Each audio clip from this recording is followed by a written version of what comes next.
장애인 문화복지신문 제461호 제16면 기사입니다. 최중증 발달장애인 통합돌봄 서비스 이용 후 이렇게 달라졌습니다. 보건복지부 장관 조규홍 와 한국장애인개발원 원장 이경혜 은 12월 24일 화 2024년 최중증 발달장애인 통합돌봄 사례집을 발간한다고 밝혔다. 최중증 발달장애인 통합돌봄 서비스는 발달장애인 권리보장 및 지원에 관한 법률 제29조의 3에 따라 올해 6월부터 전국적으로 시행하였다. 이 서비스는 도전행동, 자해 타해, 2심의 기존 돌봄 서비스를 받기 곤란했던 발달장애인에게 맞춤형으로 1한 돌봄을 제공한다. 서비스 유형은 야간 돌봄을 포함한 24시간 서비스 340명을 중심으로 낮활동 서비스인 개별형 500명, 그룹형 1,500명을 포함해 총 2,340명에게 제공한다. 제도 시행 초기임에도 불구하고 통합돌봄 사례집을 통하여 짧은 기간 내에도 최중증 발달장애인과 그 가족에게 많은 긍정적 변화가 발생하였음을 볼 수 있다. 이는 1로 지원이 이루어져 이용자가 선호하는 환경 구성, 맞춤형 프로그램, 개별화된 지원 계획 등이 가능하기 때문이다. 최중증 발달장애인 통합돌봄 사례집은 발달장애인 지원센터 홈페이지 www.proso.or.kr에서 확인할 수 있다. 최중증 발달장애인 통합돌봄 서비스 이용을 원하는 사람은 읍면동 행정복지센터를 통해 신청할 수 있으며 선정 기준을 충족하면 서비스를 이용할 수 있다. 지역 내 제공기관 정보는 발달장애인 지원센터 홈페이지를 통해 확인 가능하며 주소지 내 지역 발달장애인 지원센터로 통합돌봄에 대해 문의할 수 있다. 보건복지부 손호준 장애인정책국장은 발달장애인 보호자분들이 최중증 발달장애인 통합돌봄 사례집을 읽고 사업에 대해 이해하고 안심하고 서비스를 신청하실 수 있기를 바라며 통합돌봄 제공기관도 서로의 사례를 참고하여 서비스 발전에도 도움이 되길 바란다라고 밝혔다. 25년부터 중증장애인 생산품 법정 의무 구매 비율 1.1%로 상향. 보건복지부 장관 조규홍 는 지난 2월 개정된 중증장애인 생산품 우선구매 특별법이 시행 적용 2025년 1월 1일 됨에 따라 25년부터 모든 공공기관의 중증장애인 생산품 법정 의무구매 비율을 1.0%에서 1.1%로 상향 적용한다.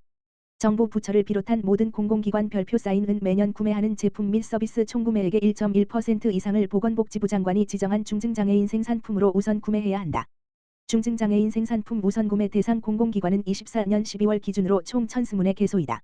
별표 사인 국가기관, 지방자치단체, 특별법인, 한국은행, 대한상공회의소, 4개 중앙회, 공기업, 준정부기관, 기타 공공기관, 지방공사, 지방공단, 지방의료원, 각 시도 교육청 및 각급 국립공립교육기관, 중증장애인 생산품 우선구매 특별법 제2조 제3당. 23년 공공기관의 총구매액이 71조 3,703억 원이었던 것을 감안할 때 우선구매 비율 상향으로 중증장애인 생산품 구매 시장은 최소 7,850억 원이 될 것으로 예상된다. 각 공공기관의 중증장애인 생산품 우선구매 실적과 계획은 국무총리가 주재하고 각 부처 장관이 참석하는 장애인정책조정위원회에서 매년 심의한다. 별표 사인 24년도 공공기관 우선구매 실적 및 25년도 구매계획은 25년 2월 말 최종 취합. 또한 우선구매 실적 미달성 공공기관에 대한 교육이 의무화됨에 따라 보건복지부는 25년 4월부터 5월까지 한국장애인개발원과 한국장애인직업재활시설협회를 통해 각 시 도별 의무교육을 진행하며 3년 연속 우선구매 실적 미달성 기관은 의무적으로 대면 교육을 받아야 한다. 손호준 보건복지부 장애인정책국장은 중증장애인 생산품 우선구매 제도는 경쟁 고용이 어려운 중증장애인들에게 직업재활의 기회와 일자리를 제공하는 제도이다라며 모든 공공기관이 법정 의무구매 비율 1.1% 이상을 달성하여 중증장애인의 자립기반 마련에 도움이 되길 바란다라고 밝혔다. 2025년 장애계 신년인사회, 맞춤형 지원과 장애인의 자립 역량 강화 한 목소리. 보건복지부 은성호 인구사회서비스정책실장은 1월 7일 화 오전 11시 여의도 이룸센터에서 열린 2025년 장애계 신년인사회에 참석하여 한국장애인단체 총연맹, 한국장애인단체 총연합회 등 장애인단체장 및 임직원, 장애계 전문가들과 새해 인사를 나눴다. 이번 행사는 새해를 맞이하여 장애인단체 간 협력을 강화하고 장애인의 다양한 의견을 청취하기 위해 마련되었다. 한국장애인단체 총연맹, 상임대표 김영일, 과 한국장애인단체 총연합회, 상임대표 이영석, 가 공동 주관하였고, 장애인단체 별표 사인과 참여하였다. 별표 사인 한국시각장애인연합회, 한국지체장애인협회, 한국장애인연맹, 한국농아인협회, 한국장애인부모회, 한국뇌성마비복지회, 한국장루장애인협회, 한국척수장애인협회, 한국근육장애인협회, 한국여성장애인연합, 한국청각장애인협회, 한국자폐인사랑협회 등. 이번 장애계 신년 인사회에서는 2025년도에 추진할 주요 장애인 정책에 대해 공유하면서 장애계와 정부와의 협력을 더욱 강화해 나가기로 했다. 보건복지부 은성호 인구사회서비스정책실장은 정부는 장애인 맞춤형 복지체계를 강화해 나가면서 소득 지원과 일자리를 확충하는 등 경제적 자립을 비롯한 장애인의 자립 역량을 높일 수 있도록 지원해 나가겠다라며 을사년 새해에는 정부와 장애인 단체 그리고 장애인 당사자 간 긴밀한 소통과 협력을 통해 장애인과 비장애인이 함께 어울려 살아가는 사회를 만들기 위해 더욱 노력하는 한 해가 되기를 바란다라고 신년 인사말을 전했다.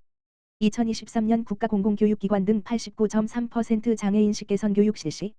보건복지부 장관 조규홍은 2023년 국가지방자치단체, 공공기관 및 교육기관 등을 대상으로 실시한 2023년 장애인식 개선 교육 실적 점검 결과를 발표하였다. 국가지방자치단체, 공공기관 및 교육기관 등은 장애인복지법에 따라 사회적 장애 공감 문화 확산을 위해 매년 소속 직원 학생 등을 대상으로 장애인식 개선 교육을 실시하고 그 결과를 보건복지부 장관에게 제출해야 한다. 이번 점검 대상에는 중앙행정기관, 지방자치단체, 공공기관, 지방공사 및 공단, 특수법인, 각급 학교, 초중고, 대학, 유치원, 어린이집 등 총 47,781개소가 포함됐다. 이들 기관들은 대면 교육을 포함하여 매년 최소 1회 이상 소속 직원 및 학생을 대상으로 장애인식 개선 교육을 실시하여야 한다. 2023년 전체 의무 대상 기관의 교육 실시율은 89.3%로 전년 91.4% 대비 다소 하락했으나 이는 대면 교육 필수 실시에 대한 기준 강화에 따른 것으로 판단된다. 한편 교육을 제대로 실시하지 않거나 실적을 제출하지 않은 부진기관은 5,126개소, 10.7%로 전년 4,289개소, 8.6%, 대비 2.1% 비증가하였다. 이들 기관에 대해서는 관리자를 대상으로 특별교육을 실시하여 교육 내실화를 당부한 바 있다. 다만 부진기관에 포함된 국방부 소속기관 14개소 및 31개 학교, 2,004개 유치원 및 어린이집 등은 관리자 특별교육도 받지 않은 것으로 확인되었다. 이춘혜 보건복지부 장애인권익지원과장은 이번 점검 결과를 바탕으로 각 기관의 특성과 현장에 적합한 장애인식 개선 교육이 이루어질 수 있도록 기관 유형별로 맞춤형 지원을 강화할 예정이라며 포용적인 사회를 만들어가는 데 모든 기관의 적극적인 협력을 부탁드린다라고 밝혔다. 보건복지부 발달재활 언어발달 지원 서비스 2024년 품질평가 결과 공개. 보건복지부 장관 조규홍과 중앙사회서비스원 원장 조상미은 2024년 사회서비스 품질평가를 실시하고 12월 31일 그 결과를 공개하였다고 밝혔다. 사회서비스 품질평가는 각 서비스 제공기관의 서비스 질을 평가해 이용자를 보호하고 서비스의 품질을 관리하기 위해 2013년부터 실시하고 있다. 사회서비스 이용 및 이용권 관리에 관한 법률 제30조에 근거해 사회서비스 이용권, 바우처로 제공되는 5개 서비스에 대해 3년 주기로 실시하고 있다. 2024년은 발달재활 서비스와 언어발달 지원 서비스 제공기관이 평가 대상으로 해당 기관 중 일정 기준을 충족한 1,816개소, 발달재활 제공기관 1,786개소, 언어발달 지원 제공기관 30개소에 대한 평가가 실시되었다. 특히 이번 평가는 발달재활 및 언어발달 지원 서비스에 대해 실시한 첫 품질평가로 피평가자인 기관의 이해를 돕기 위해 사전설명회 등을 실시한 바 있다. 2024년 사회서비스 품질평가 결과는 다음과 같다. 발달재활 서비스의 경우 평가 대상 총 1,786개의 32.3%인 501개 기관이 가장 상위 등급인 A등급을, 501개 기관이 B등급을 받은 것으로 확인되었다. 전체의 3.3%에 해당하는 60개 기관은 F등급을 받았다. 언어발달 지원 서비스의 경우 평가 대상 총 30개의 36.7%인 11개 기관이 A등급을, 9개 기관이 B등급을 받았다. D등급과 F등급을 받은 기관은 2개 기관이다. 사업별 평가 결과의 평균 점수는 100점 만점 대비 발달재활 서비스가 82.97점, 언어발달 지원 서비스는 85.20점으로 지난해 평가 대상인 지역사회 서비스 투자사업의 평균 점수인 79.5점에 비해 높게 나타났다. 지역별 평균 점수를 살펴보면 발달재활 서비스는 전라남도가 87.45점으로 가장 높았고 언어발달 지원 서비스는 충청북도가 95.96점으로 가장 높아 전라남도와 충청북도의 우수기관이 다수 있는 것으로 확인되었다. 평가 결과 전체는 12월 31일 부터 보건복지부 중앙사회서비스원 및 사회서비스 전자바우처 누리집 홈페이지에서 확인할 수 있다. 정부는 A등급 중 상위 10%에 해당하는 우수기관의 장관상 및 우수기관 현판 등을 수여해 격려할 예정이다. 아울러 평가 결과 개선이 필요한 기관 D, F등급에 대해서는 맞춤형 품질관리 컨설팅을 통해 서비스 품질 향상을 지원할 예정이다. 보건복지부 유주헌 사회서비스정책관은 사회서비스 품질평가를 통해 이용자가 더 좋은 서비스를 누릴 수 있도록 품질을 상시 관리하고 개선해 가겠다라며 내실 있는 품질평가를 통해 이용자와 제공자 모두에게 도움이 될 수 있도록 노력하겠다라고 밝혔다. 중앙사회서비스원 조상미 원장은 품질평가의 신뢰도를 높이기 위해 이용자 및 성과 중심의 평가가 이루어질 수 있도록 더욱 노력하겠다라며 품질평가가 평가에서 그치는 것이 아닌 컨설팅과 교육으로 이어지도록 해 제공기관이 품질을 높여나갈 수 있도록 적극 지원하겠다라고 덧붙였다.